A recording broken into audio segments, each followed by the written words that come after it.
ছিল ওই বিদ্যা মার খেদমত করেছি। আমার মা আল্লাহর দরবারে দোয়া করেছেন, আমার মা আল্লাহর দরবারে এই দোয়া করেছেন মৃত্যুর পূর্বে আল্লাহ যেন তার সন্তানকে আকাশে নয় জমিনে নয় আল্লাহ যেন পাথরের ভিতরে জায়গা করে দেয়। আমার ভাইয়েরা মার দোয়া করার কারণে আল্লাহ তাকে এই পাথরের ভিতরে জায়গার ফয়সালা করে দিয়েছে। এই জন্য আমার ভাইয়েরা আল্লাহ রাব্বুল আলামিন বলেন ওয়াবিল ওয়ালিদাইনি ইহসানা ইম্মা ইয়াবলুগান্না عندك الكبر أحدهما أو كلاهما فلا تقل لهما أف ولا تنهرهما وقل لهما قولا كريما واخفض لهما جناح الذل من الرحمة وقل رب ارحمهما كما ربياني صغيرا সুবহানাল্লাহ। আল্লাহ রাব্বুল আলামিন অনেক বড় তাফসীর সময় নাই হুজুর আসছেন। আল্লাহ রাব্বুল আলামিন আমরা সকল যুবক ভাইদেরকে যাদের আব্বা আম্মা আছে খেদমত করার তৌফিক দান করুন, সকলে বলেন আমিন। আমার ভাইরা আমার হাতে কিছু দিবেন।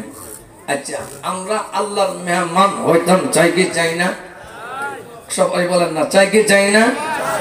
এই আল্লাহর নবী বিশ্বনবী রাহমাতুল লিল আলামিনের কলিজার টুকরা ফাতিমার ঘরের মধ্যে 3 দিন পর্যন্ত সূরা আগুন জ্বলে না। আল্লাহর নবীর সাহাবী হযরত আলী একটা পুরাতন সুতার কাপড় বানিয়ে নিয়ে গেলেন। ওই সুতার কাপড়টা 6 দিরহাম বিক্রি করলেন। বিক্রি করার পরে একজন ভিক্ষুক আসলেন, ডাক দিয়ে বললেন, হে ভাই আমাকে আল্লাহর রাস্তায় ভিক্ষা দেন। আল্লাহর নবীর সাহাবী উনি 6 দিরহাম আল্লাহর রাস্তায় দান করে ফেললেন। সুবহানাল্লাহ বলেনকে বলবেন সুবহানাল্লাহ। আমার ভাইরা উনি 6 দিরহাম আল্লাহর রাস্তায় দান করে ফেললেন। ওনার ঘরের ভিতরে 3 দিন পর্যন্ত চুলায় আগুন জ্বলে না, এর কোনো খবর নাই। উনি আল্লাহর রাস্তায় দান করে ফেলছেন।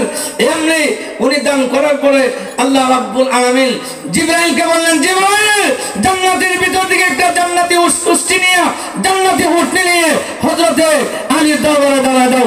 জিবরাইল আমিন মানুষের সুরত ধরে জান্নাতের ভিতর থেকে একটা উটনি নিয়ে দাঁড়ায় গেলেন। এমনি ডাক দিয়ে বললেন, ভাই আলী এই উটনিটা আপনি খরিদ করেন। আমার কাছে তো তার মূল্য নাই, আমি কেমন ভাবে খরিদ করব? তো আপনি বাকিতে খরিদ করেন। হযরত আলী রাদিয়াল্লাহু আনহু উনি ডাক দিয়ে বললেন, হে ভাই এই আপনার উটনিটা এই উটনিটার দাম কত? উটনিটার দাম হলো 100 দিরহাম। ঠিক আছে আমি 100 দিরহাম দা খরিদ করলাম। সুবহানাল্লাহ। উটনি লাগামে ধরলেন, উনি উটনি লাগামে ধরে কিছু দূর গেলেন। যাওয়ার পরে আরেকজন আল্লাহ ফেরেশতা হযরত মিকাইল আমিন উনি মানুষের সুরত ধরে সামনে দাঁড়ায় গেলেন। ডাক দিয়ে বললেন, হে ভাই আলী আপনি উটনিটা বিক্রি করবেন? হ্যাঁ আমি উটনিটা বিক্রি করব। উটনির মূল্য কত? আমি 100 দিরহাম দা খরিদ করছি, আপনি কত দিবেন? আমি উটনির মূল্য 160 দিরহাম দিব। সুবহানাল্লাহ। 160 দিরহাম। এমনি 160 দিরহাম